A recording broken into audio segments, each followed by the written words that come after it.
Jennifer, do you need me to stick around?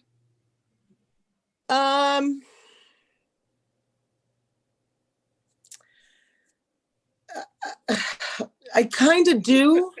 Okay, that's fine. Just in case there's things that come up, but I don't know how I would address them. Yeah, I think I would like to have you stay, Okay, please. that's fine. Jennifer, you do have the right to go into executive session, and if you Some terrible noise going on. I did not hear. you're in open session now, Jennifer. Okay. All right. Can I please have the approval of the minutes from December 8th, 2020? So moved, Gary. Second, Darcy. Any questions or comments? Okay, seeing none, I'm going to call your name and say yay or nay. Gary, Approved. Aaron, Approved. Darcy, Approve. Tom. Approved. Oh, so moved. And just so everyone knows who's been brought into the meeting now, I am on my cell phone, so I only have 4 people's faces in front of me. So if you have comment or need to speak, you can say your name, and then when I hear that, then I can call on you when it's ready, okay?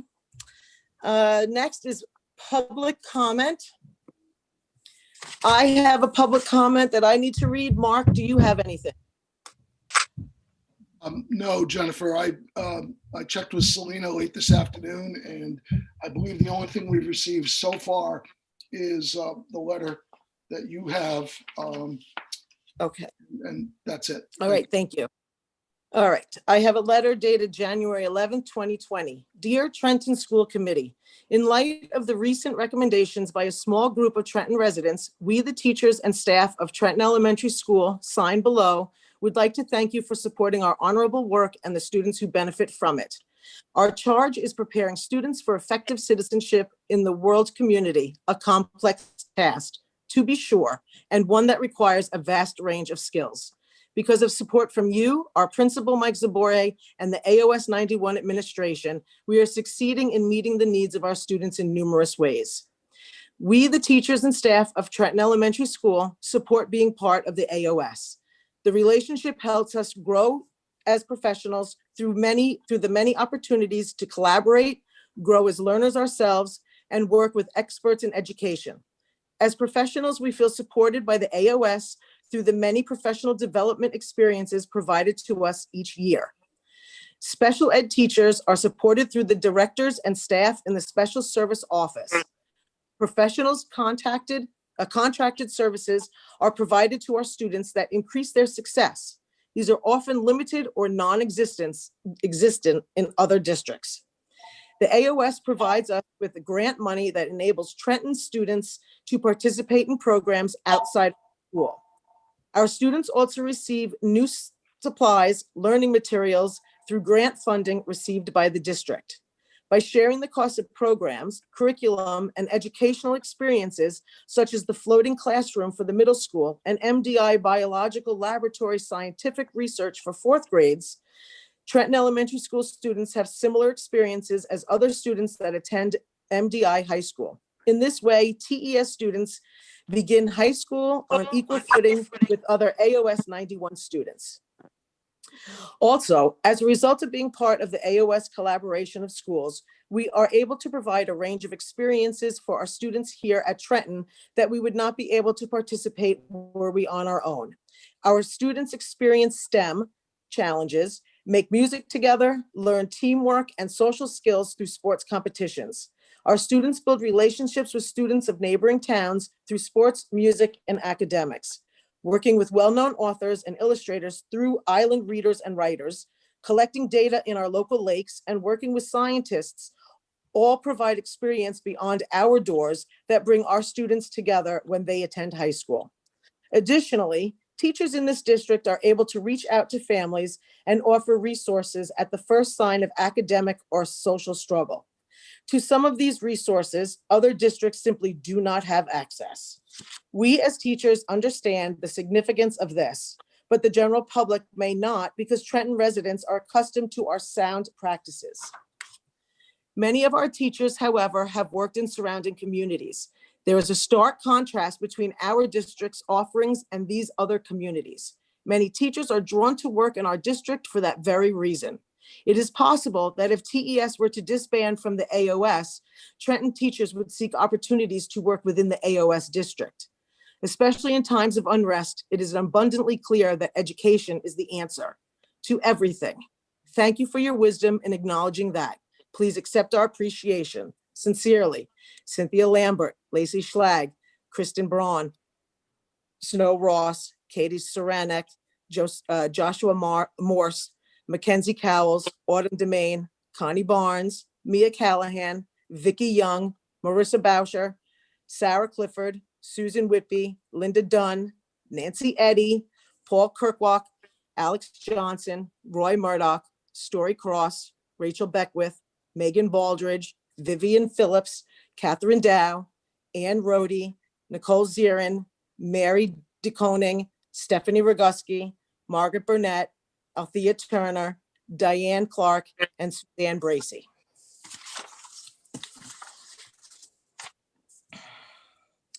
And that was our only public comment. Principal's report. Good evening, everybody.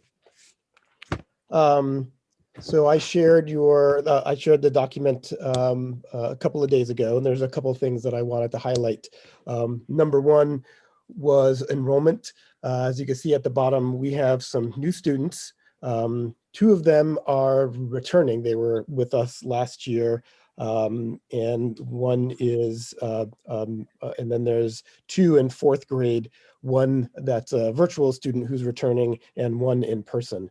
So we have a total of 5 students sort of entering our school. That brings our total pre-K to 8 population to 125. And then with the addition of the high school, and I did spend last week just double checking the numbers, and they're and those are reflected there. So our total population is 191 students. That's pre-K through 12. Wanted to give a quick staffing update. I had said that last month, Mr. Murdoch had returned and he is back, and the kids can't wait to see him face to face. They've seen him virtually for the last week and a half. And also just to highlight, we did have an ed tech who was doing their student teaching, and it's just amazing. Student teaching is a tough prospect just in regular times, and then add it on a pandemic and having to work through that with kids. Suzanne Bracy, who is one of our ed techs, just did a fabulous job in grade 1, and so excited to have her back as an ed tech, but what an experience that she had. So I wanted to be able to highlight that and the hard work that she did working with our students. Wanted to highlight the semester 2, the learning survey of all of the students and all the respondents that we received. There were only 2 students who wished to return to in-person learning, and I am working with the 2 grade levels to sort of make that happen. And so we did have a student in one of the grade levels, another student that's moving in, sort of add to that number, but I think that we can find a way to accommodate them. And I'm working with the teachers of those classrooms to make that work. So I wanted you to know that. Other than that, everybody else wanted to stay where they were. Towards some of the things I wanted to highlight again was, the Jackson Laboratory did a seminar, sort of a lunchtime seminar with students on COVID-19. And so students in the middle school, 7th and 8th, had lunch and watched a presentation from folks from the hospital and from the lab talking about the science of COVID-19. So that was a great opportunity. Secondly, every year, the Trenton Volunteer Fire Department works with Miss Steph here in the office, identifying families and gathering gifts and food for those in need. And, they are true holiday helpers. And I just sort of want to thank them for their constant efforts to support the families, whether you're driving by, in the morning over the summertime and you see that the fire department has their breakfast out. It's always good to stop in. I went to a couple of them this past summer to help support them so that they can support their community. They do so much, and I'm very grateful to them. This year, we supported 7 families with gifts and meals. And then also a big thank you to Plants Unlimited. They're our new neighbors just up the road.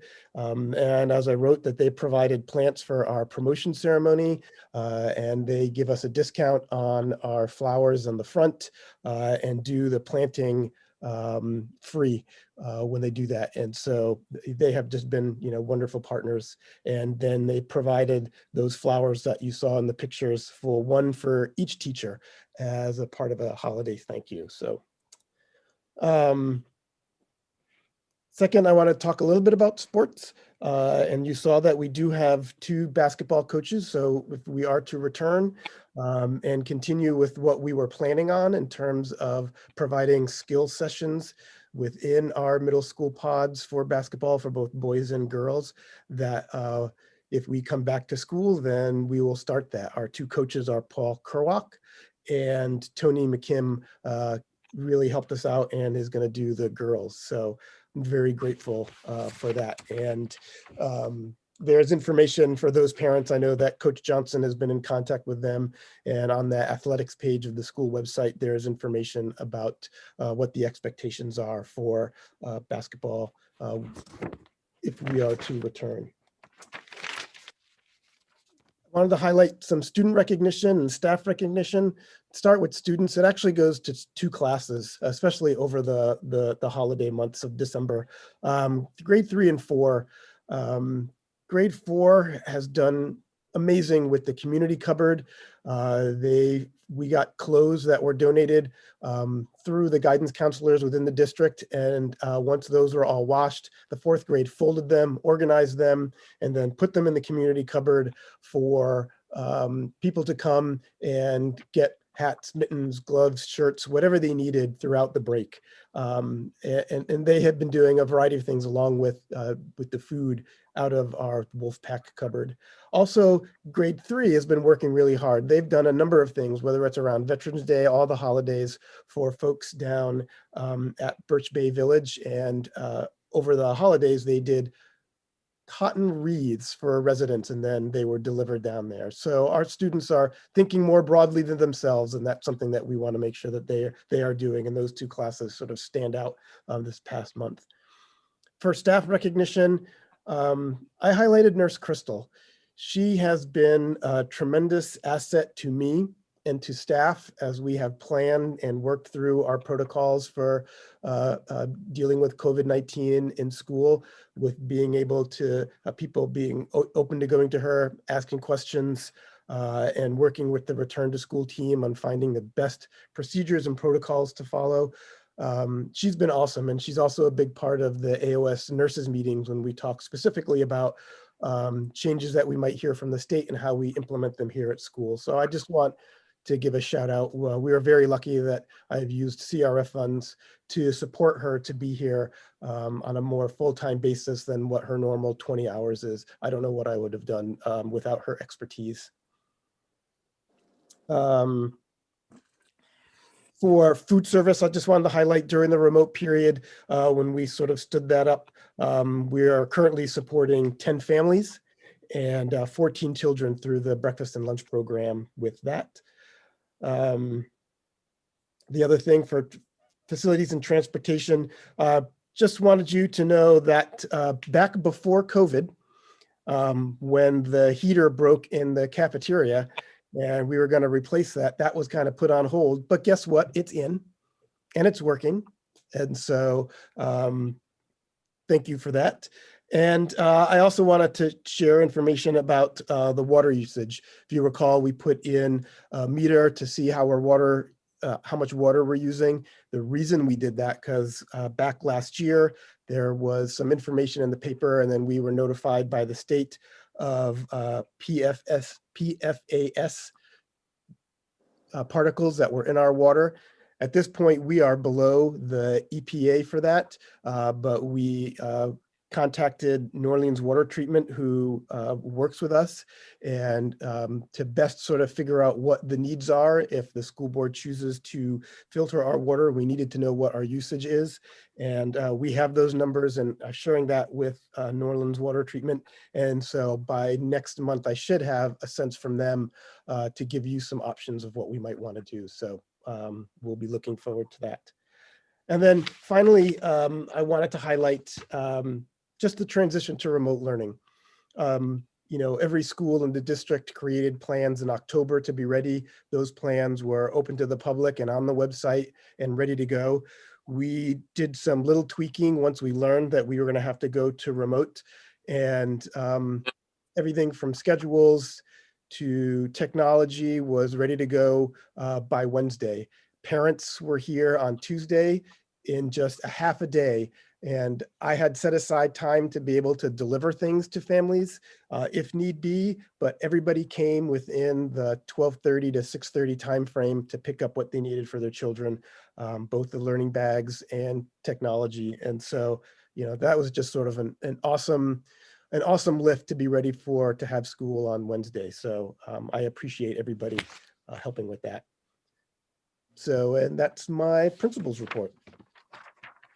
Excellent, thank you. Anybody have any questions or comments for Mike and his report? All right, seeing none. Mark? Superintendent's report? Thank you, Jennifer. I'll be brief.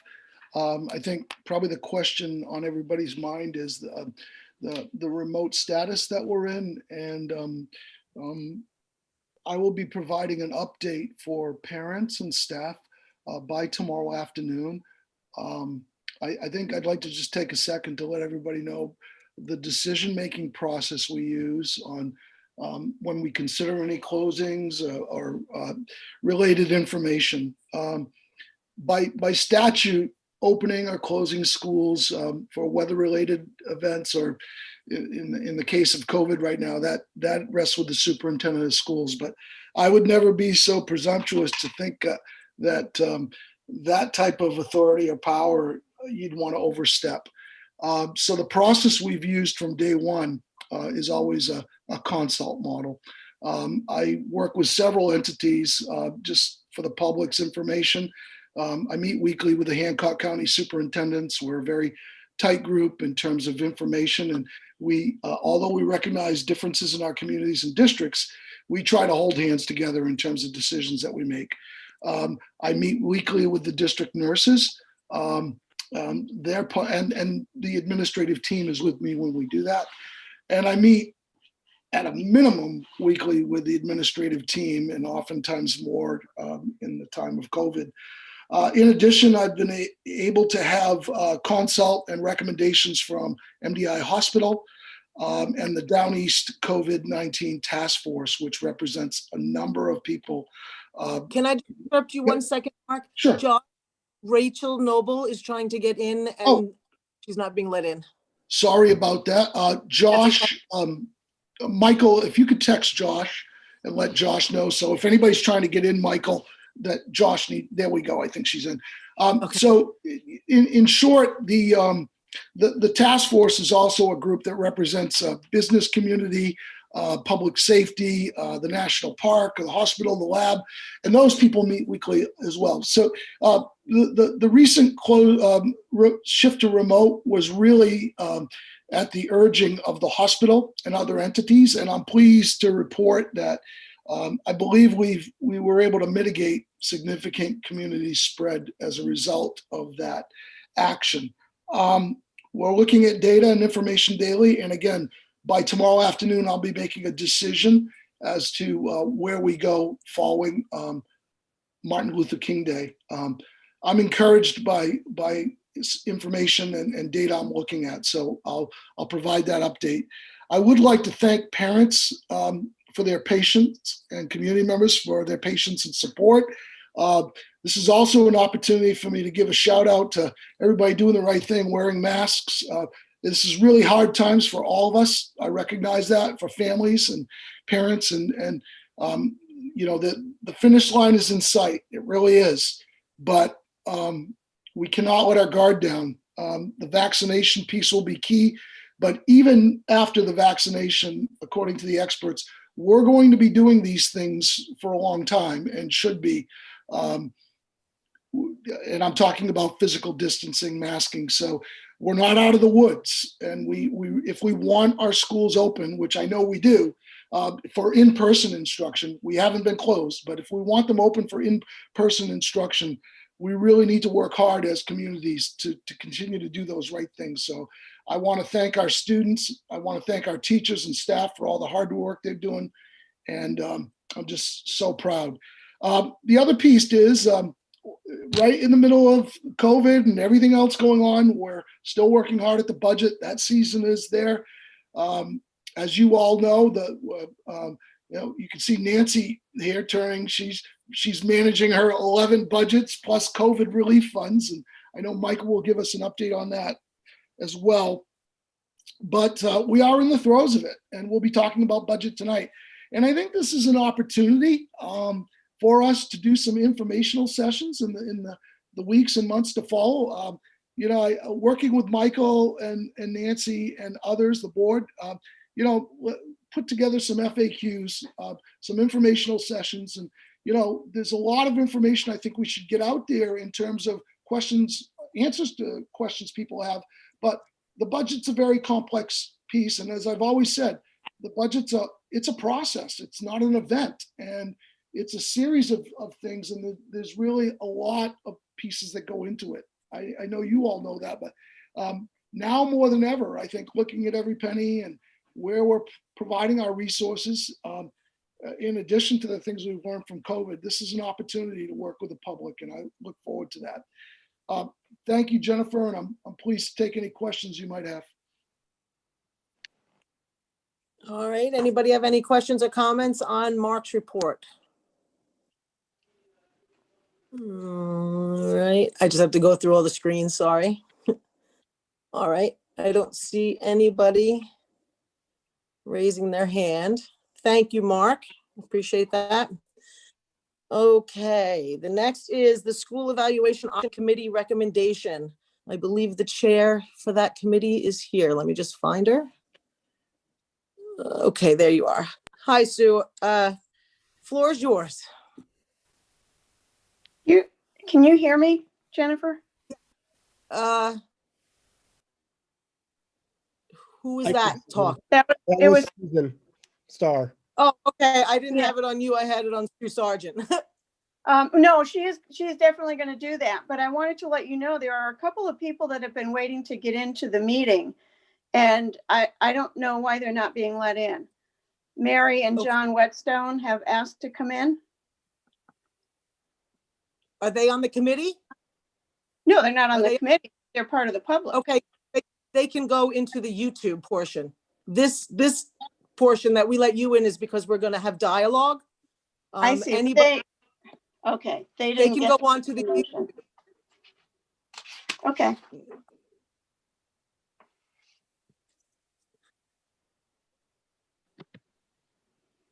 I posted the YouTube link on the Town of Trenton Facebook posting that had the Zoom link so that people would know which link to go to. So if they want to go there, it's also, I believe, on the agenda.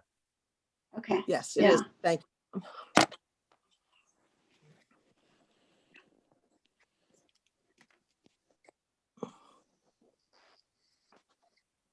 I don't think you have your microphone on, Susan.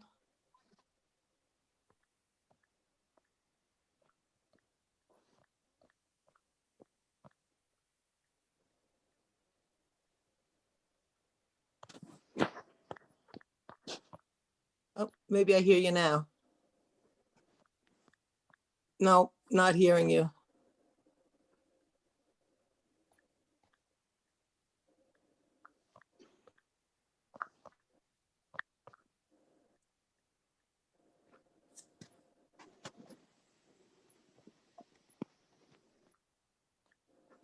Jennifer, if our Yeah. person, Josh, can help anybody. You know, they, Susan, do you need help with trying to figure out the microphone portion? Because I don't see, can you hear me? Nod if you can hear me, Susan Sargent. Okay, because you don't have like one of those red microphone lines through it, so it looks like you're not on, but when you go to talk, I can't hear you. and just to confirm, Jennifer, I'm not sure about others. Maybe they want to nod their heads, but I can hear you speaking, but I cannot hear Susan as well. Okay, okay, I'm on the screen. Judy, can you hear Susan talk? Susan, can you just say something? No, I can't hear her, but I can hear you. Susan may want to log off and come back in. That may help. And if Susan, if you log off for a second and log back in, that might do the trick. Sometimes that helps. And then try coming right back in. Josh, if Susan logs off, please let her right back in.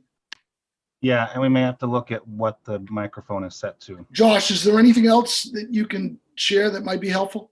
Yeah, just checking what the microphone's set to. If she can't talk when she gets back in, I can tell her that.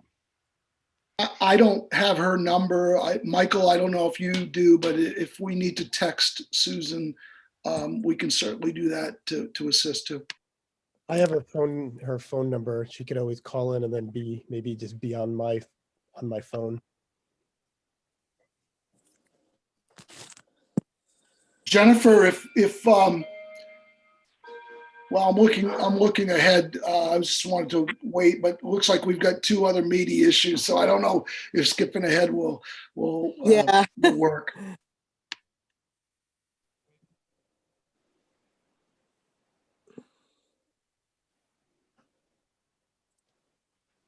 I don't see her back in yet.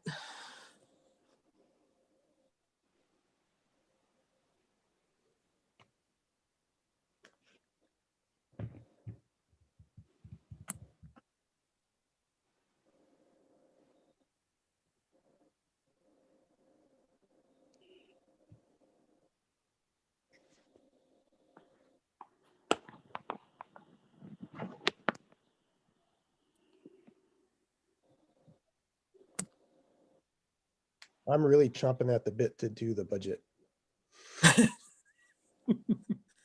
Jennifer, do we want to move on and do She's the budget joining. piece? Oh, there she is. Here I am. Can you hear me now? That work? Yes, I hear you. I just Okay. don't see you. I have to. Okay, there we go. I hear you. All right. Well, did you girls get a copy of our letter? Yes. Okay. All right. So I don't know if you want me to still reread it to you all, or if you just want to hit us with any questions, or how would you like to do this? I would say, why don't you read your recommendations, because there might be people who are listening, who are Zooming or YouTubing into this that don't know it. Okay. All right. So as our committee, we've researched all aspects of Trenton's membership in the AOS 91. And after a final discussion of our options available to our town, we recommend that Trenton withdraw from the AOS 91.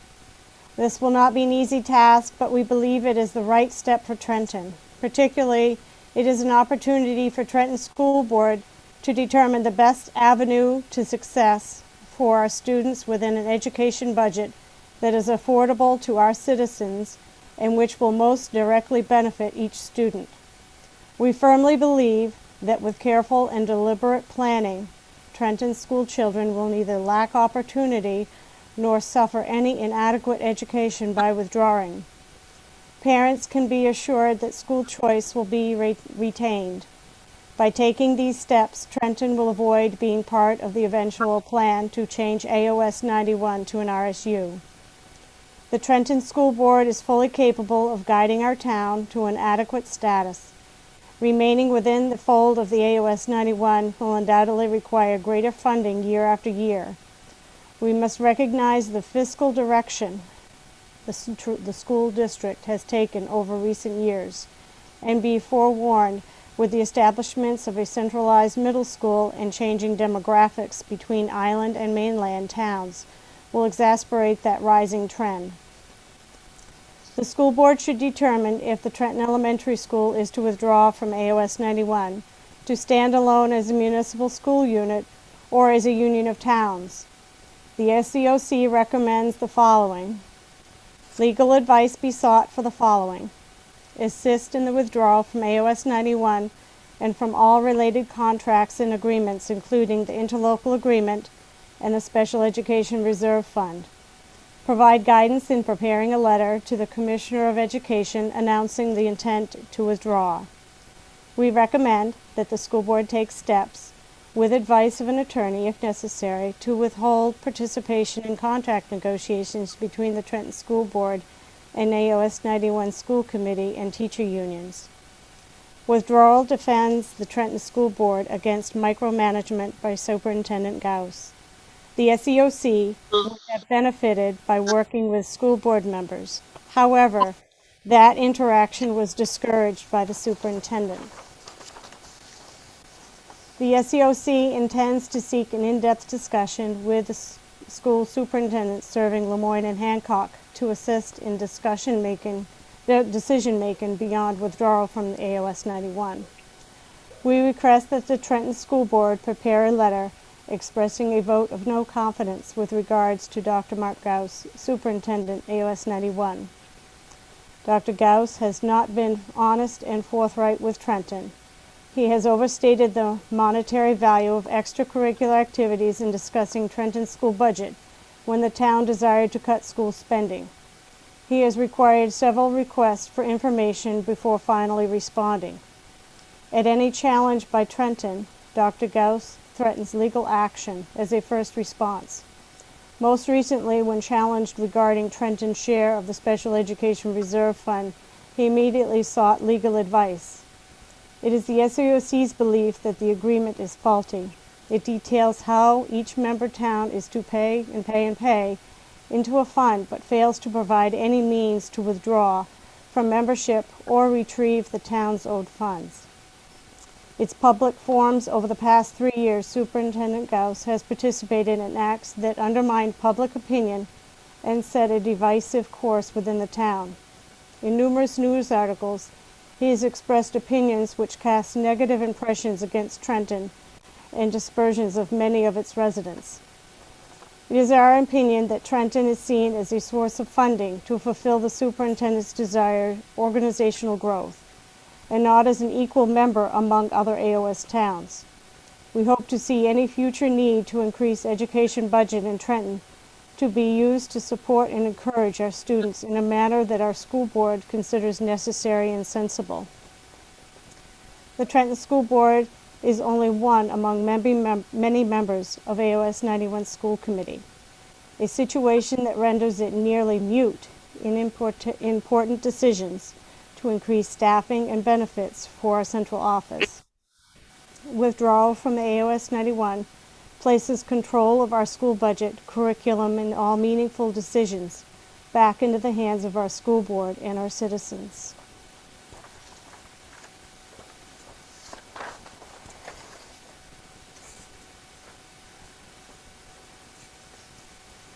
That's all I have. That's it? Yes. Okay, I just wanted to make sure before I started. Thank you very much for that. We can see that a lot of hard work was put into that, over this last year, so we appreciate that. We do have a response and some questions, so I'll put that over now, the floor over to Tom. Hello, thank you.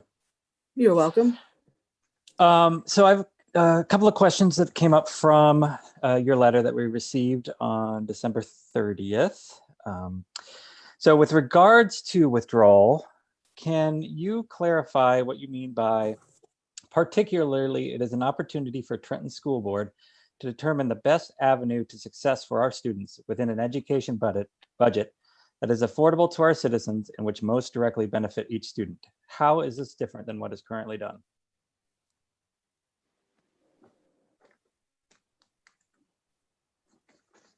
Well, from what I see right now, our budget because we don't have all of the committee here. So I don't really want to answer for the whole committee. But as far as budgets go, I mean, you're presented with a budget. In the past few years, the town has expressed interest of trying to repair things on the school, improve it, solar power, and it's been denied. The spending is out of control. More staff keeps getting added. Just doesn't seem to, it just keeps going up as an incline, and not everything else is on the same incline in this town as you've seen in our budgets. I don't know if that really answers. Does anybody have anything else? Susan, you might want to add. I think you've given a good example. I think basically it boils down to the fact that we keep going up in the budget, and yet nobody listens to the town that wants to see their taxes stay at a level that they can actually afford. This is pushing the tax rate up. And I know we've talked about this over the past several years, and there is never any effort to help the town out with that, to maybe work with the town to keep those taxes down, maybe keep the costs a little bit lower. So from my perspective, being not in the AOS would decrease the amount of money that the town has to pay into the large AOS central office. We will still have many other expenses. We're not, we're not blind to that. But we believe that our school committee, our school board, would be better able to handle the budget and the demands of our school if we were on our own. Thank you. Tom, I do have one request. All of these questions that you may have for us, if we could really put some more detailed thought and word into them, if you have them in writing, we would like to review them and give examples and better feedback than, on the spot. Sometimes it takes some time to think about things. Of course, I will make them available to you after the meeting. So I'll go off what you just said about the AOS central office budget. Looking at figures from the Department of Education from 2018 to 2019, which is the latest that they have available on their website. I apologize that there aren't any closer ones. System administration, which is central office duties, on average in Maine account for 3.21% of a school's budget. Trenton only pays 2.16% of our budget for these services to the AOS. Lemoyne and Hancock pay 4.81% and 4.56% respectively for those services out of their budget. How does your committee envision doing this work without raising costs if we are below the Maine average and well below by half, more than half, than Lemoyne and Hancock? Well, as Susan said, I think that we would need to see these questions in writing so that we could put together a better answer. You're pulling figures out of a reference that you have, but we don't have it. I did supply you with this reference when I gave you the information that was sent before, but that's fine. I understand it. It is sort of an in-depth question, and I will definitely make that available to you. So I think you're comparing a central office of one school. Right now, obviously, we have shared central office expenses with other schools. But in this next year, with the hiring of 3 other positions in the central office, that's going to go up another 10% in regards to the recent newspaper article. So that obviously is going to take that percentage up above that. It won't, but okay. The increase compared to our budget will be approximately 10.1, maybe 0.15% increase in regards to our budget, but that's okay. We can move on from that. In your letter, you said, by taking this step, meaning withdrawal from the AOS, Trenton will avoid being part of the eventual plan to change AOS 91 to an RSU. It is my understanding that there is no such plan because all of the towns have repeatedly told the AOS committee that they do not wish to lose local control. So I'm curious about where you did get this information that there's eventual plan to move to an RSU. It is in the written agreement. Even though It's there's a also- verbal understanding, it still is in the written agreement that has been signed. Which It's written also agreement? been found in some minutes of a meeting that took place a couple of years ago. Okay, which written agreement are you referring to? The interlocal agreement. Okay, thank you for that.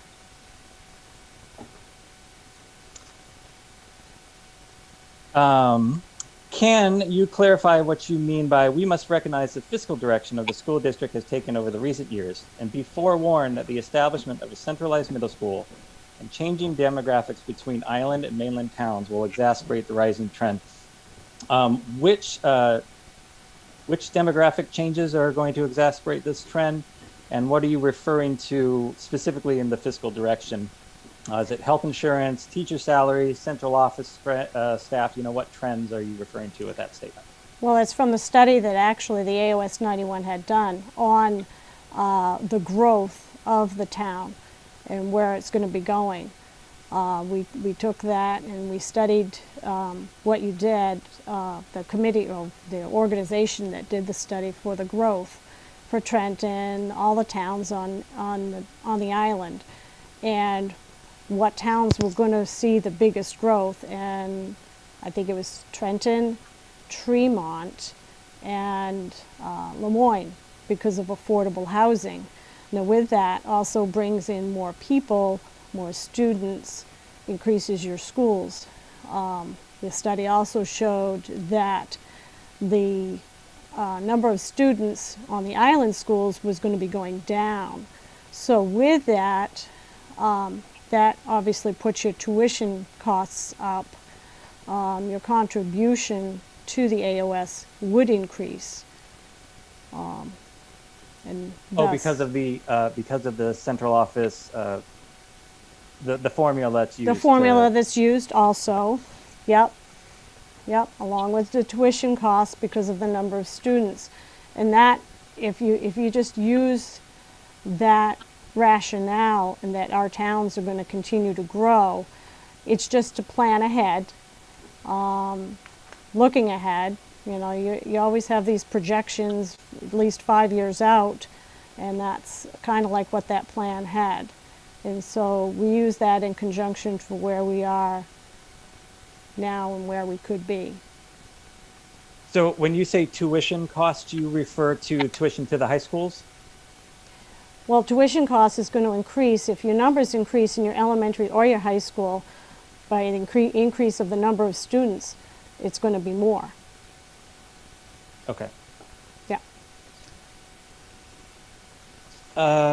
In one section, you wrote, Dr. Gauss has not been honest and forthright with Trenton. He has overstated the monetary value of extracurricular activities in discussing Trenton's school budget when the town desired to cut school spendings.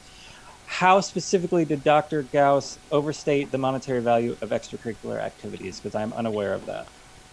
Well, from what I've seen this year, the push to get this year's budget was because they wasn't going to be able to hold any extracurricular activities, and that was actually printed in the paper, and that clearly was not the case because we had the extracurricular activities going on, what could go on, even with COVID, and Mike confirmed that those things were still going to be going on.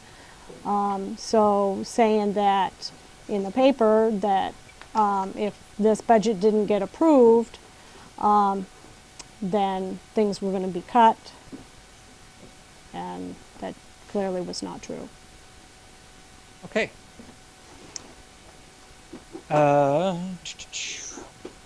Further down, It says here that it is our opinion that Trenton is seen as a source of funding to fulfill the superintendent's desired organizational growth and not as an equal member of other AOS towns. We hope to see an increase in education budgets in Trenton be used to support and encourage our students in a manner that our school board considers necessary and sensible. Can you clarify what you mean by school board consider necessary and sensible? Because it's my understanding that the central office budget is voted on by all the towns, and we pay approximately 11 to 12% of that, but the Trenton school budget is still approved or disapproved by Trenton voters, including what we pay into that. So I'm just confused by the wording and how leaving the AOS changes that. Well, did we all vote to hire new positions this year for this year's budget on the central office level?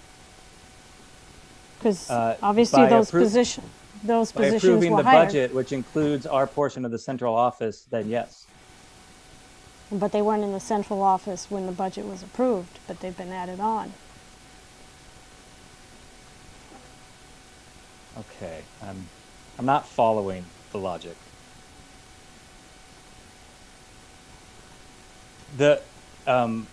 Is it your contention that if the Trenton was a standalone school, that the town would have a say over hiring and firing? No, school board? Am I incorrect in that? When you have to increase positions once the budget's been approved? How does that Someone help work? me out here. We have a budget that the town approves, and we Right. have to have all spending within that budget. Okay. Irregardless of who's hired or what, it has to be within that budget. So in other words, the two positions that were hired for the central office, we already had funds approved for it this year.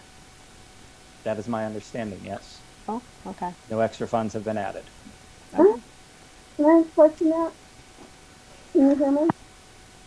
Okay, I've done that one.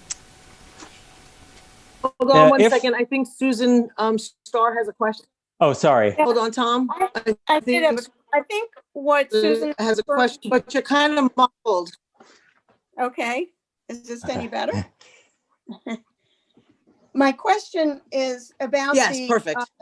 the behavioral specialist / social worker that was hired. And if I recall, the earliest budget did have a share for Trenton to pay for that. Although the later budget did not, because it was taken out because of all the concerns over COVID and funding and so forth. But we also understood that that person was hired because outside funds were found that could support it. So going back to Susan's question, my understanding is that the funding was not in the budget to hire that person. And yet, when we look at the new budget that's going to be coming along in a couple of months, I have no doubt that that person will be in the budget. So it's kind of where it's forced upon us to add this extra person. And perhaps there will even be another extra person that will be added to the central office budget. So where in that is our choice? Please, Mike, if you could answer. I think the choice is that the school board originally supported that position and the idea of that position. That's why it was in the original budget. All the school boards within the district had found that that position was needed. You know, thankfully, we were able to find ways to pay for that needed position outside the budget. I think that just goes to the strength of having a number of schools as part of a district to be able to do that and share that. And then, you know, so that position was needed, and the school board in its earlier versions of the budget voted in support of that. So I think the characterization that it was foisted upon the school board, I don't think it is a right characterization. They voted to approve that. And yeah, we did have to remove it because of COVID and thinking about it, but that doesn't change. I don't think it changed the need that we had within the district or within the school for that position. And then I just wanted to say one other thing, because I was looking for some papers on the sports piece. And because I'm the one who's sort of in control of those monies and taking a look at it. And if the budget was not passed, then I probably wouldn't have had the extracurricular activities this fall, which was soccer did not get started. It was late. I was not going to start soccer until the town voted. And thankfully, we came to an agreement with the help of some folks in the town to do that meeting outdoors, which was very successful and allowed the town to vote. But soccer started in other places, and we didn't start because I wasn't sure what the outcome of our budget was going to be. So yeah, I just wanted to make sure that that was clear. And now that the budget is passed, yeah, we are going forward with extracurricular activities when we can safely within the COVID requirements. Jennifer, may I add one quick piece, please? Yes? Thank you. Just to follow up, just for clarification, I think it's really important for folks to know that second school psychologist, which we're so blessed to have, is being funded, as was stated, with grants and contributions. It is not coming from an assessment within the AOS nor through Trenton's cost. And the assertion that that will be in this year's budget is also false. That position, we have a 2-year commitment through a series of grants and donations for that position.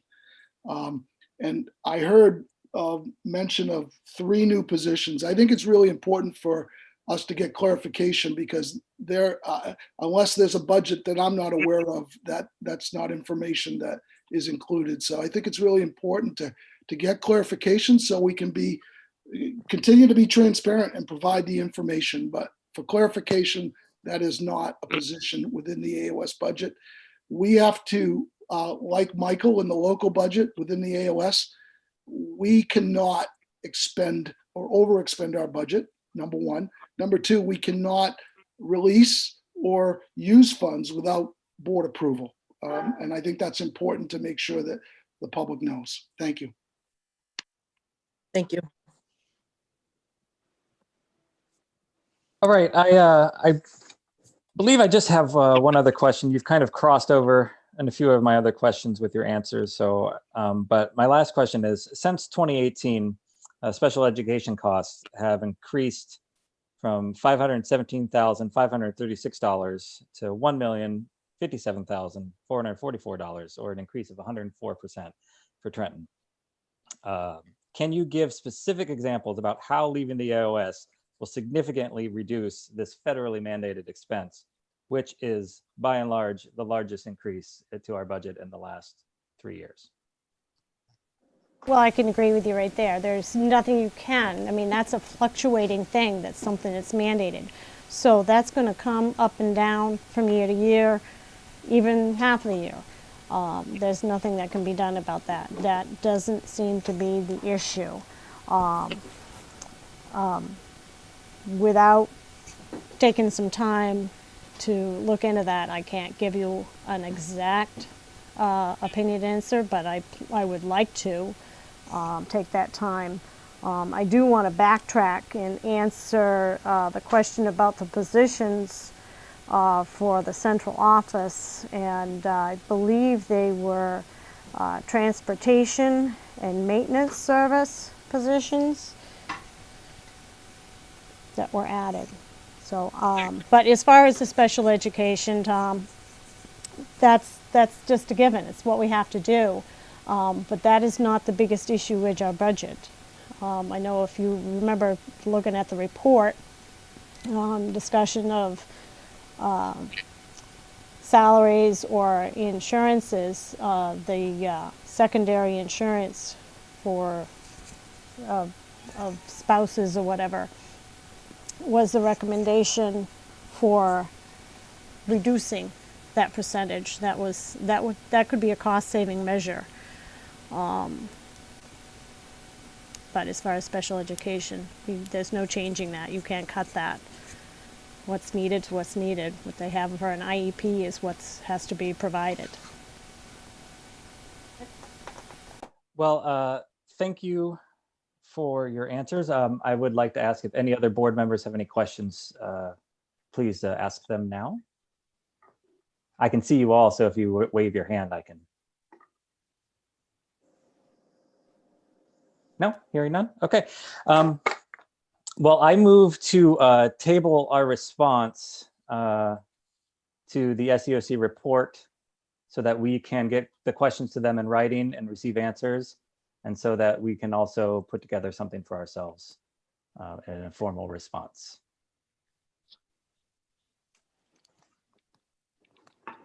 Second. Oh, any questions or comments? All right, Gary, Agreed. Aaron, Agreed. Darcy, Yes. Tom, Yes, yes. and myself, yes. So moved. Okay. I just want to thank you for listening to us on the recommendations. I look forward to getting your questions so we can give you some good responses. Sometimes these are pretty in-depth questions and it takes a lot of information to go through to get you a decent response. Thank you for your time, and we really appreciate it. All right, moving on to the budget 22. Mike? Nancy, Jennifer, may I just speak Yes, for a second? sure. With regard to the Yep. budget again, I just want to give a shout out to Nancy and this process. She's managing 11 budgets, including all the COVID relief funds. And so she's up against it. I also, Michael and his staff are doing everything they can to just, make sure that we're living within COVID. But at the end of the day, as we shift over here, before Michael gets into some specifics, I would appreciate if you would allow Nancy just to speak a little bit about the impact of COVID, both on our current budget and where we project, and particularly with carry forward, because what we're seeing with carry forward here is across the AOS. And I think Nancy has some recommendations we might want to consider, and also check with our auditors as well, just to make sure that we're continuing to navigate this. It's a very complex time. So if Michael, if you're okay, and Jennifer, with your permission, I would just ask Nancy to start with that piece, please. Absolutely. Thank you very much. Okay. If you take a look at, I hope everybody got the budget. I think Michael sent it out today.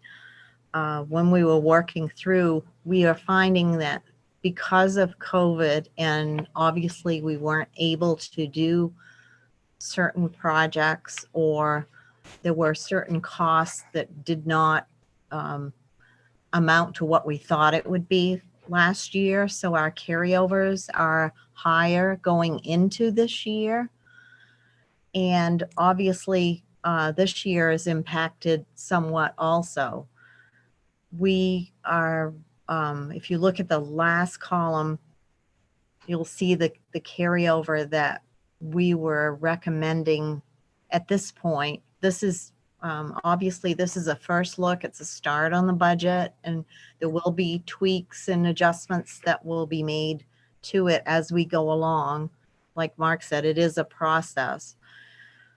So what I was recommending as the starting point, in order for us to not end up with a cliff in another year, going into another budget, is to save some of that carryover to help the taxes in the next year, in the next round for 22, 23. If you don't, then you're going to have spikes in your town appropriation, which is never a good thing anyway. So at this point, I was recommending $150,000 that we kind of bank at this point. We'll see how the budget goes along, and there may be some tweaks to that also. So that was one recommendation that we were making. And I think, Michael, do you want to go on the budget, or? I was gonna start with the cost center review that I share, every year. And then if we want, I can pull up the whole budget so people can look at it. But I was gonna make it so people can look at the cost center review that I do every year. Can I ask you a question, Nancy, first? Sure. Please? Okay, so I always err on caution. I am a worrywart when it comes to money, even in my own household. Is $150,000 enough? Should we keep in our minds, not on paper, spending our overage, into our next budget as if our overages or carry forwards are what they were, say, 2 years ago? And because the majority of this money, I can tell just by the number, is because we weren't in school, so electric bills are lower, the food bills are lower, certain, there's so many avenues dealing with COVID that's going to make this look tremendous. And people are going to say, why aren't you spending it? And when we were forced to spend it last time a few years ago, we hit the cliff and nobody wanted to talk about it, but we hit it and our taxes went up and then we got blamed. And I really would like to make sure that we have enough money so that does not happen again. What I was trying to do was kind of, at this point, have more of a level of what your, a steady level for your carryover. And hopefully, I mean, when I do the anticipated, Michael and I go through this, and we may end up making some tweaks to that later on. As the further you get into the year, the more you're going to know what your expenses are going to be. And we don't know, how this all with COVID is going to come out at this point.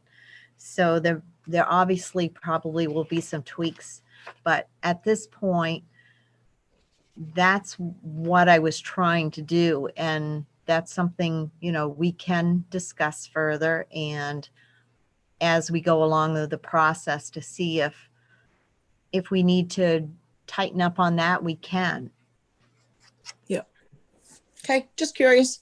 Mike knows I'd always rather have more than less. Go ahead, Mike. I'm sorry for interrupting. Excuse me, Jennifer, Yes. could I excuse myself? Yes, you may. Thank you so much for attending. All I right. really appreciate it. It's nice Have to a good see night. everybody. Have a very good night. Thank you. You too.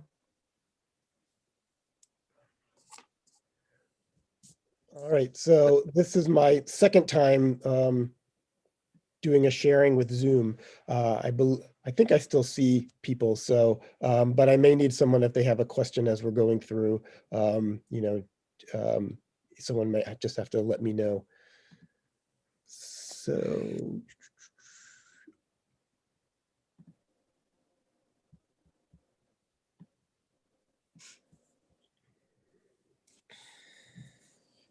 share screen.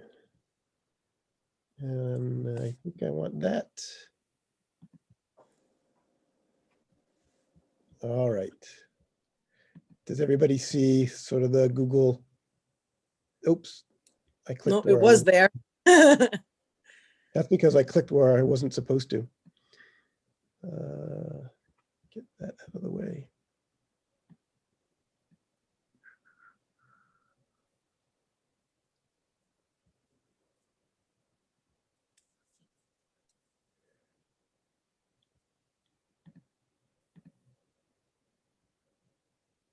Yep, it's the letter.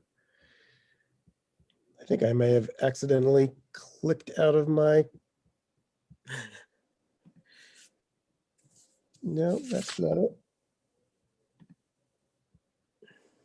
That's the high school thing I'll be talking about in a minute.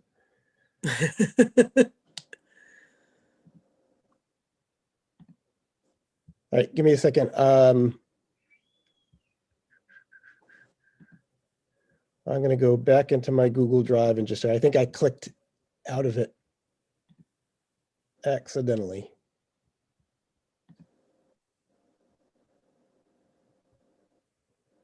My drive.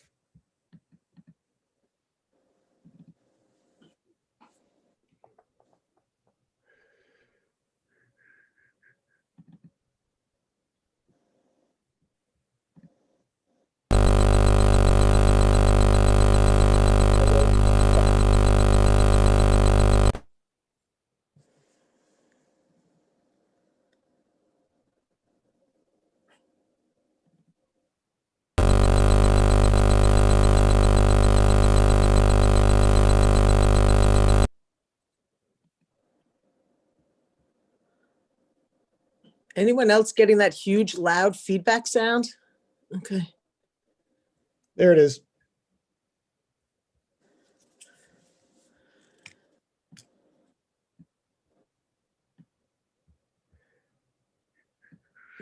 Can everybody see that relatively well?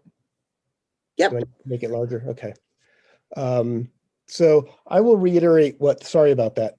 I will reiterate, what folks had said and what Nancy said, that, the budget is a starting place. It's the beginning. And I think in every year that I have been here, we have started with one number and ended with a number, inevitably, making our way down and taking a look at the impact that we had overall to the community as we worked our way through. And this is sort of the first draft. And you will have a second and a third draft as we move along and think about our needs and think about the impact of the budget on the community. I think we do that every year. In terms of the carryover, I do want to start at the last board meeting when we reviewed the preliminary budget. One of the areas that that we saw a lot of unspent money was within the 912 tuition line. And so I spent a little time between that last meeting and this meeting to sort of figure out what happened in the year 1920. So that would have been last year in terms of tuition. As you recall, our students go to either Ellsworth High School or MDI for the most part. You haven't had students go elsewhere. And so it is my job, unlike other schools within the district, to sort of keep track of that because we have choice. And that means knowing who's in homeschool, knowing when people move in and out. And if they don't have children, that's a little bit harder. If they're going to the high school and they don't have siblings for me to sort of check in. So I utilize the bills that we receive from Ellsworth High School and MDI High School to sort of make that judgment call of what we're looking at when we build a preliminary budget. And in 2019 and 2020, our budget we had set for 57 students and 8 contingency, which would have been a total of 65 kids. And the reason that we had put 8 in contingency that year is because in the previous years, 18-19 and 17-18, we ended up, even with having the most solid numbers we could get and putting a contingency of 4 in, we under budgeted for that line. And so I remember conversations of trying to make sure that, we have the money to support the kids that want to go to high school. Inevitably, as Susan Sargent had said, with even with special ed, with tuition, it goes up and down because people move in, people move out. And in that year, what ended up happening is we had budgeted for 65, and at the end of the year, after looking back at the numbers of students, we actually started the year with 56 students enrolled in the fall. And then by the spring, by the end of the year, there was a total of 57 students enrolled. So we pretty much hit the number, and that's the first year in a long time that we hit that number. And so that is a piece. Those budgeted 8 contingency, if they aren't used, that was around $110,000. And then on top of that, one of the other things that we have to keep in mind is that our students have HCTC available to them. And when students go to the high school, in terms of this at Ellsworth High School, if a student chooses to go to HCTC, then we don't pay the full tuition. And so when you look at those bills, we are paying for the Ellsworth side of when they're at Ellsworth High School, but when they go to HCTC, that's the responsibility of the high school to pay. And so there are fluctuating numbers at both high schools in terms of students who choose to go to HCTC. And in some years it's higher and some years it's lower. And looking back over the last 3 years, we had 2 years where we had up to 10 students attending, and 1 year where there were just 3.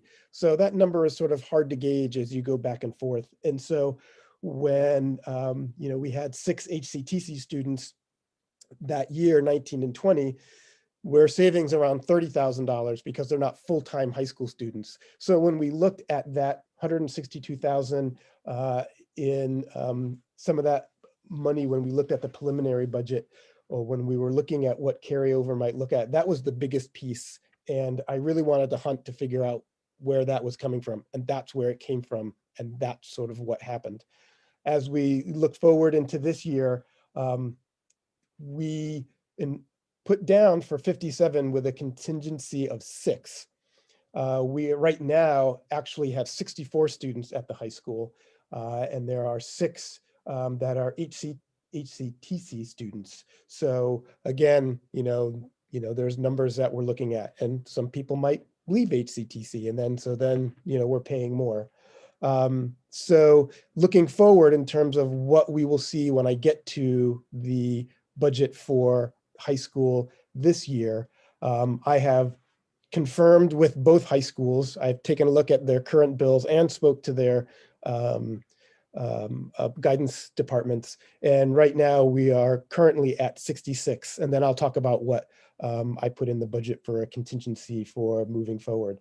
But every year I try my best to make sure that we have the appropriate numbers.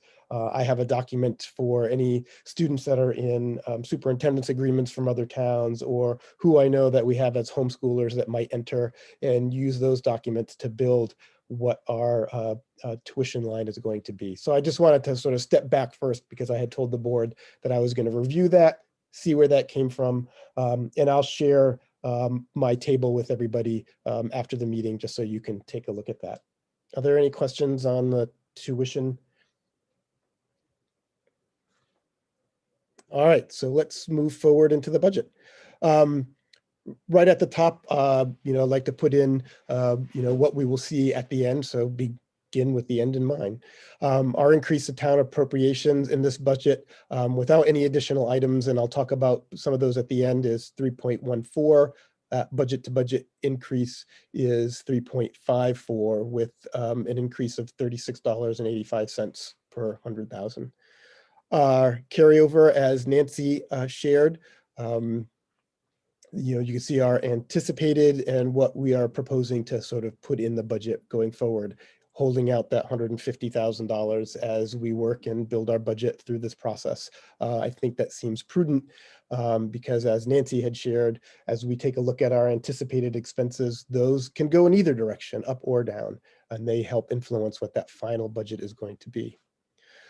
State subsidy, always like to sort of see what that trend has been over the years.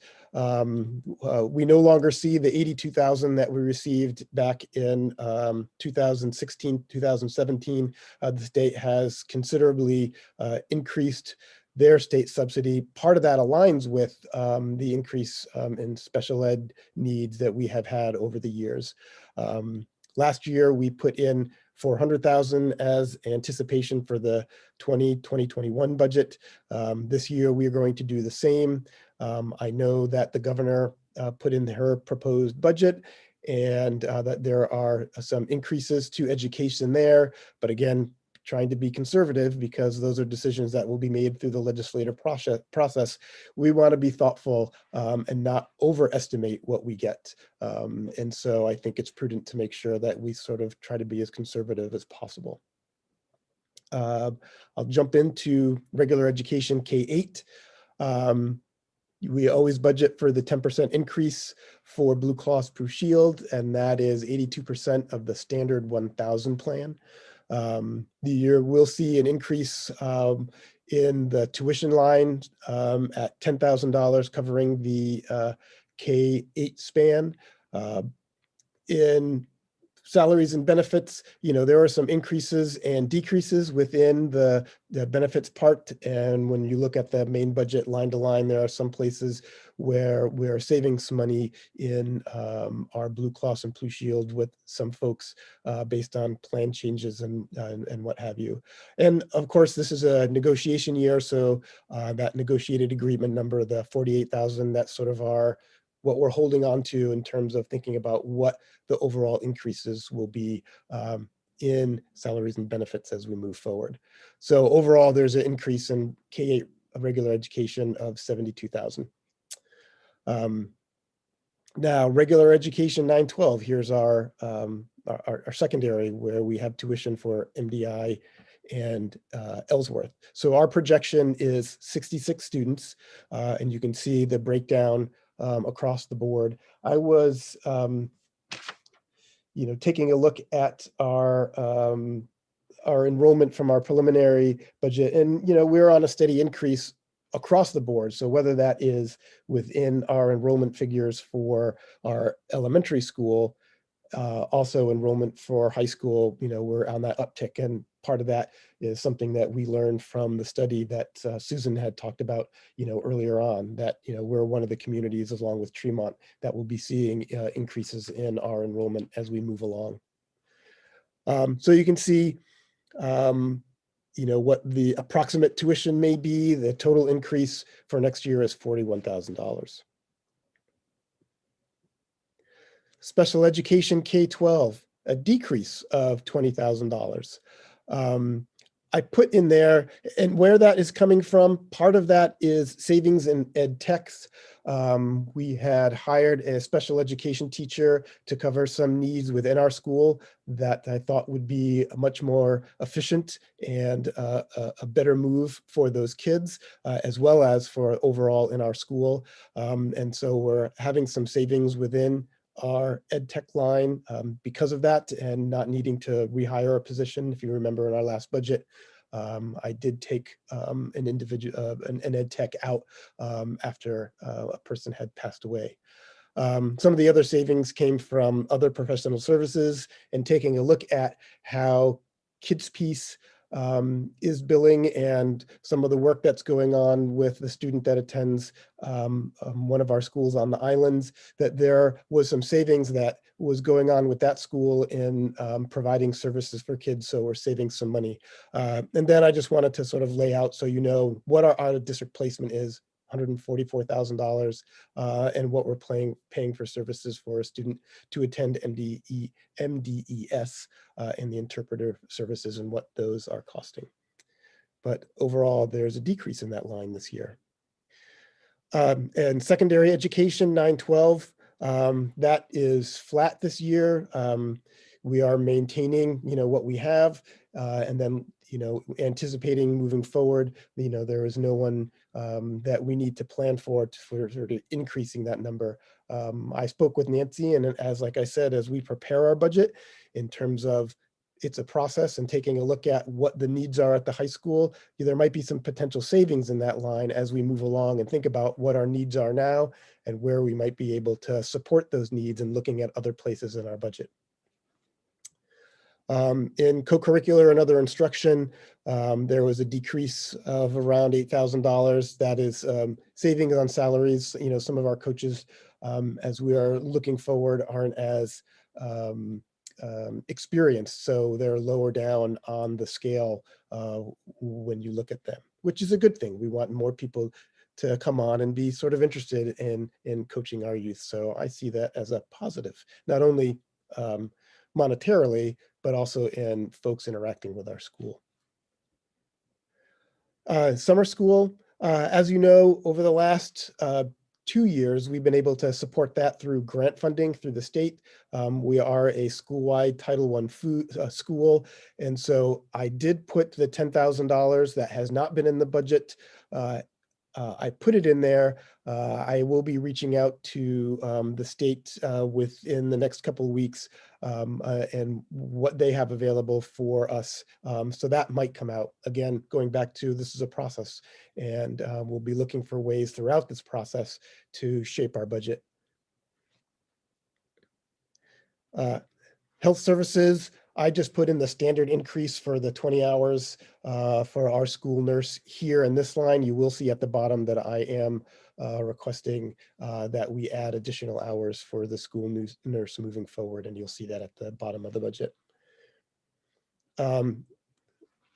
Improvement of instruction in the offices and superintendent, you could see that there is an increase there, and I put in there what our total share is, and what that increase was of the total share was 0.33% for this year.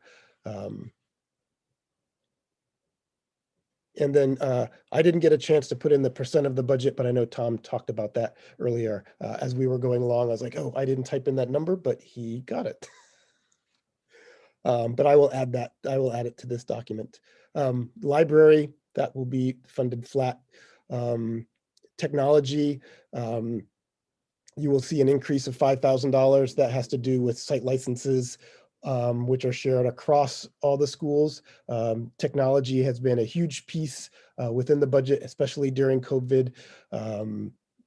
One of the things where we may find some savings is within that MLTI line.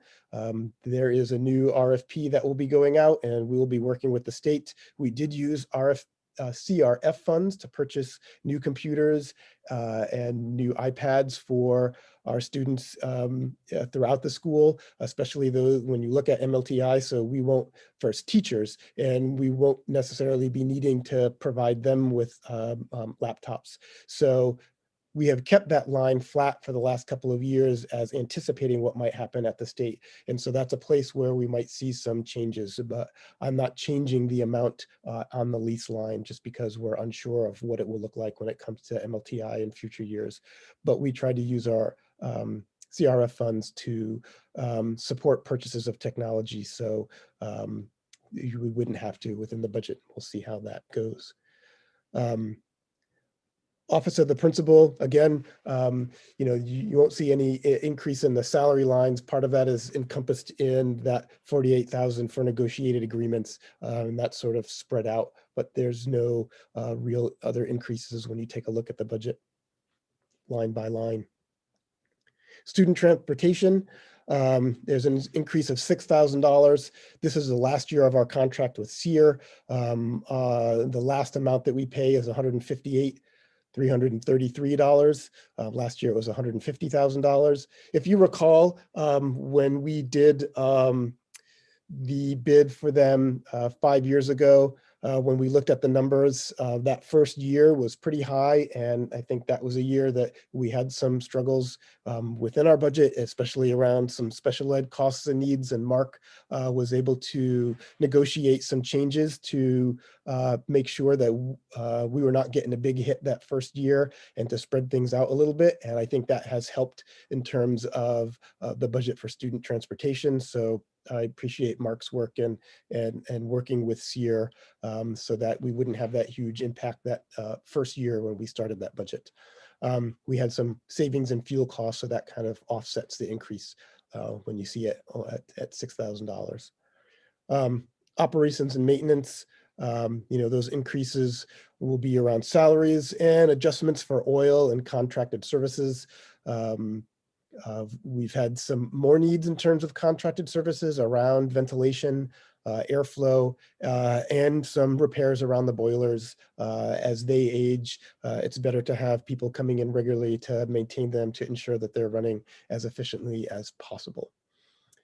Capital improvement, we will keep that at $20,000 as we look forward at repairs and things that we need. That seems to be a reasonable amount to keep us moving forward. We have no debt service. And for food service, last year, as part of the budget cutting process, we cut $8,000 out of the budget. We're putting that back in to go back to the 33,000 that we've had in for years. That has seemed a really good amount to support the food service program. Oftentimes there's fluctuations within our free and reduced, and at the top of my review, our free and reduced was only 32% this year. We have been at the 50% range for years. We did everything from making phone calls and trying to make the process of filling out the forms as easy and as confidential as possible with families.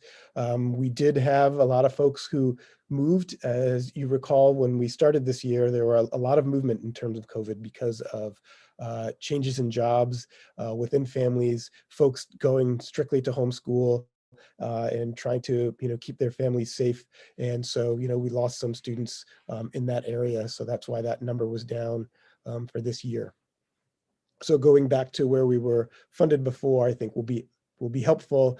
And Teresa just does a fabulous job in supporting our food service program and making healthy foods for kids. So the total budget without the pieces below is $412,067, an increase, as I said earlier, of 3.54%. The pieces that I'm proposing for increases, one of those is the nurse to full-time, which would be around $20,000. As I said, during this time, she has been incredibly helpful in terms of the process moving forward and the needs that we have.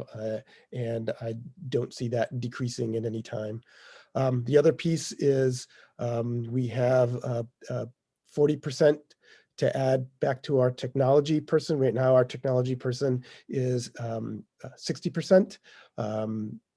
We have seen a huge spike in the types and the amount of technology used within our classrooms and the software that's used.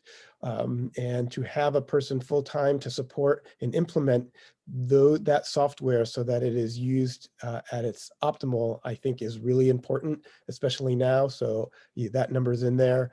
And then I put in, I have making calls to the folks who put in proposals for our roof, and I will be sending out, what those looked at to get updated proposals from folks. I don't have anything quite yet, so we'll be working through that. But I do have my list and have been making phone calls and resharing the information that we shared with them, and put in approximately 80,000 to think about not only the roof for the library, but then for the portion of the roof that would support solar, that we would need to do that because you want to start with fresh shingles. I know that there was support within the community by some members in thinking about maybe doing a standing seam or a metal roof on the portion of the school building that would have the solar panels, just so that there's less maintenance that you would do. And that's something that I'll be talking with, when we talk about the proposals going out of, adding that. But for the time being, those two roofs and looking at the variety of things that we received in May of 2019, I put in $80,000. And that you can see the grand total there of $4,544,990. Without any other changes, that would be an increase of 6.6% to the budget. But again, this is a starting point and things move and flow. That's what this process is about.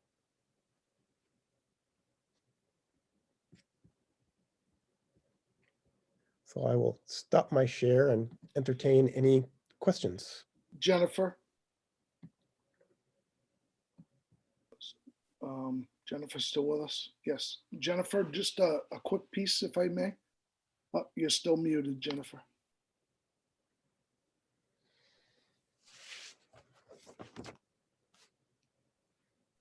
We lost our chair for a second here. Okay, nope, I'm here. I keep going in and out. It's getting very sorry. windy here at my house, so it keeps dipping in and out. Go ahead, Mark. No, I was just going to say, so obviously, Mike, thanks for that overview. Nancy, that this is a first run. There's a lot of work that needs to be done, a lot of discussion, a lot of research. To So this by no means probably is where we're going to land, but it's a starting point. There's certainly so many variables to consider. We're in collective bargaining right now, so we don't have a firm grasp on what that will be. We've put a placeholder in, but that's all it is a placeholder. And collective bargaining is a process. The other piece is our insurances. We won't know that number.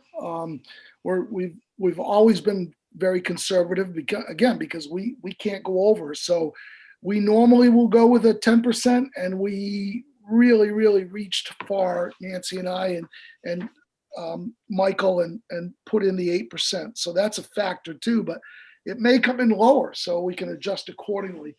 And the other piece to clarify too is just the AOS budget. I know there were some questions on that, so I look forward to being able to provide information on that, because again, unless there's something I'm not aware of, there are not three, I don't know whether it was 2 or 3 new positions in the budget. There are not. There is one position that we've advanced, and that is the operations position, which encompasses the areas of transportation and maintenance. We did not have a position for food service, although we need it. We put in a stipend.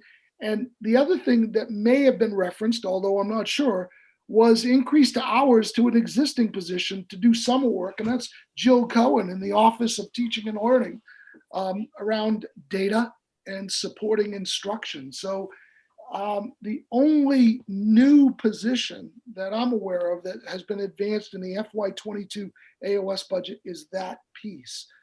But there are a lot of other factors, and I'm looking forward to addressing and answering any questions. But if the school committee or members of the public have questions, please let us know. And again, Michael and I'll work with Michael and Nancy. I think it's important. We're very conscious of the implications for what the costs of education are. And we want to work with everybody to make sure that we can have a collaborative process and do what's best for our kids while being conscious of the resources in our communities.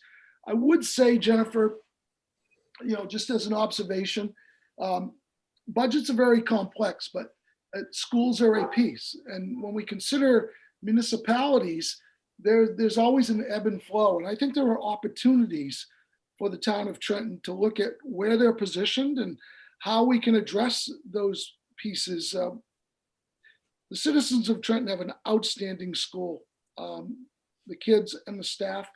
And that is, I think, a beacon to bring people to our community. That's a good thing. I think we want to maintain our school, and I think we want to maintain our relationships. And I know we want to work collaboratively to move forward and address the needs of all of our students and all of our citizens. So I look forward to being able to do that, Jennifer. Thanks for allowing me Thank you. the opportunity. Thank you, Mark. Anybody have any questions or comments on what Mike just presented? I have one point I just want to make. Okay, go ahead. I apologize for in the budget, the increase for Blue Cross Blue Shield is 8% in the numbers. I forgot to change the 10% from last year on my sheet to 8. So everything's copacetic. I made a mistake. Sorry about that. Mike, it's just a draft. It's okay. Nobody got hurt here. We'll be fine. Also, Mike, just so you're aware, because I don't know if you are aware or not, but GOTS went to the planning board for a permit for another 12 units to go in across the street from where I live. So we're talking about a possible another 12 families with kids coming into our town in a year and a half. And I've been in contact with one of the members of the planning board because they are working at trying to figure out what an assessment to GOTS would be for that increase. So, they have some information and they know that they can contact me at any time in terms of trying to figure out that piece of it in terms of the total numbers of families that are living there now and what the potential might be. So. Excellent. Excellent. Well, that was a lot of hard work that you guys are doing, so I really appreciate that. And if nobody has any other questions, we'll move on to solar power. Jennifer, I have one more. Oh, sorry, go ahead. Yep. It's about our special ed reserve, Mike. Right now, it's at about $13,400. 2 years ago, I can't remember, Nancy can correct me, it was at over $113,000. So should we start increasing that again? I mean, I don't want to add to the budget, but that low makes me really nervous. We did, and Nancy can share, when we went through, we did put in what are, we wouldn't have normally put in as we were moving through the years, to begin adding back to that fund. And Jennifer, may I? Yes. Gary, I think you're dead on. What Nancy and I would recommend, Nancy, jump in if I misspeak, but the target level that any of our local boards would want to have for their local reserve would be at least 100,000. That's the cost of an out of district placement. Where we're normally comfortable is for boards, if they have the resources to, when we get to a $200,000 level, that's 2 placements. But that's why it's there. It's a reserve for those unanticipated costs. Again, we do have the district reserve, which we've talked about many times. That reserve cannot be accessed unless you exhaust your local reserve. But again, in the past, the town has chosen not to access that. But that reserve is available to the town of Trenton should they choose to access it as well. And that reserve will come to fruition for assessment very soon. Nancy, I think we're in the high 500,000s on that, and the cap is somewhere around 6, or you can give the exact numbers, but the assessment will cap out for all AOS member communities, correct, Nancy? Yes, it's 750,000, and I think we're up to almost to 6.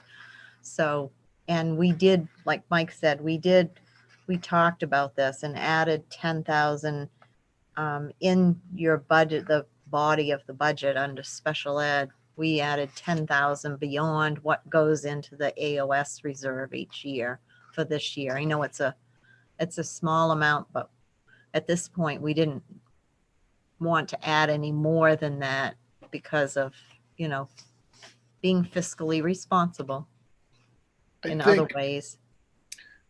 Jennifer, I think as much as it's important to keep our eye on the special ed reserve, I think the biggest impact we can have in this budget and planning forward, outside of addressing the needs of the students and the facility, and I might add, the school committee and the town are in a good place not having debt service, but really where we need to concentrate our efforts, I believe, are just taking a look at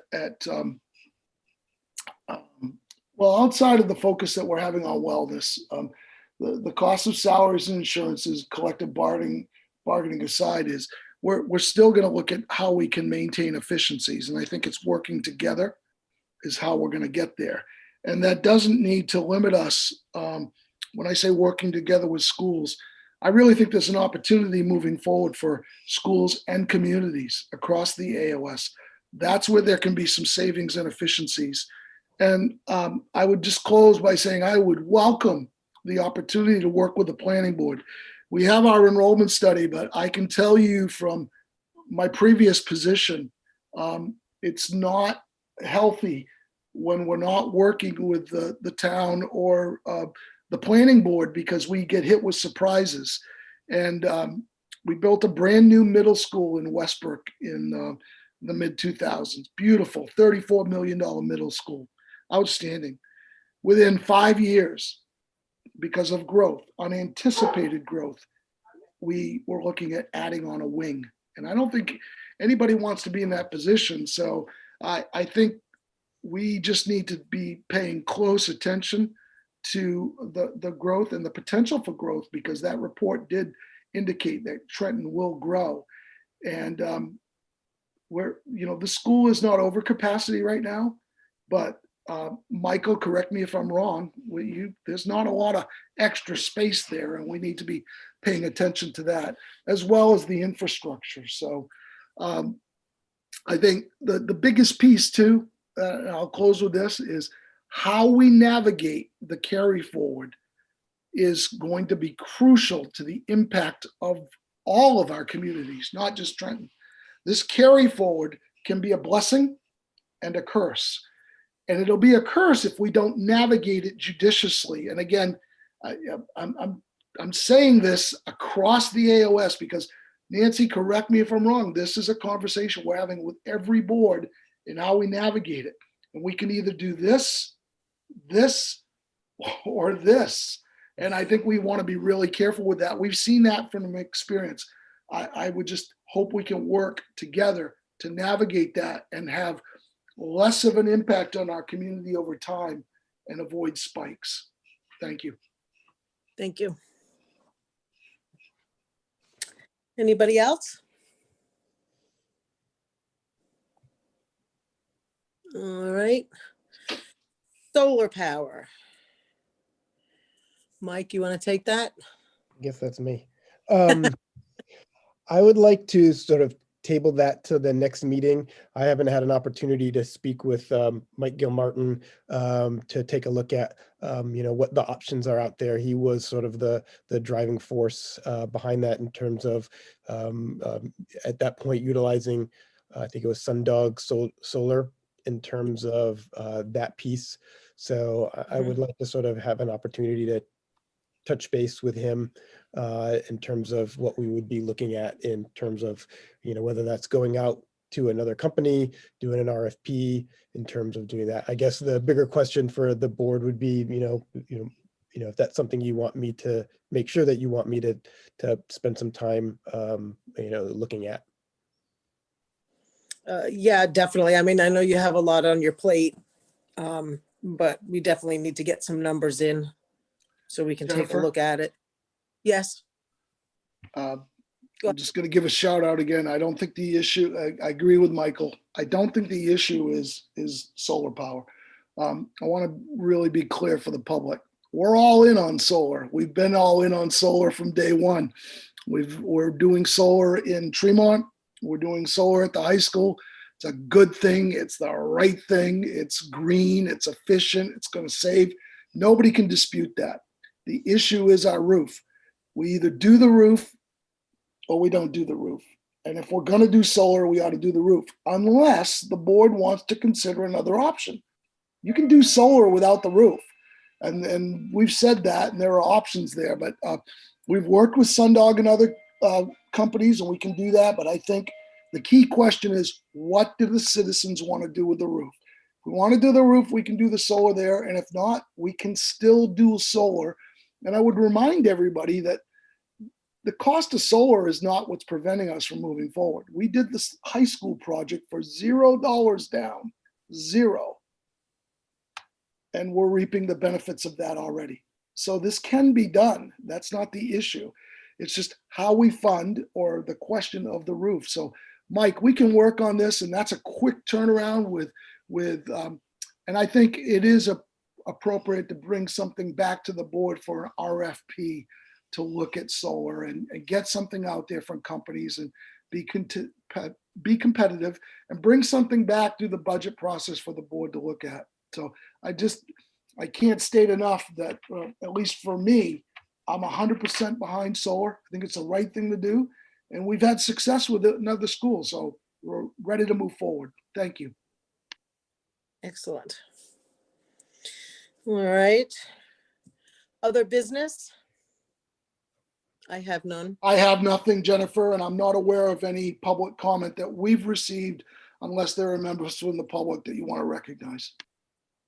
I have not seen any public comment either. Next regular meeting is Tuesday, February 9th at 4:30. Future agenda items. Solar. Budget. Budget. And our The response. SEOC. Response to the SEOC.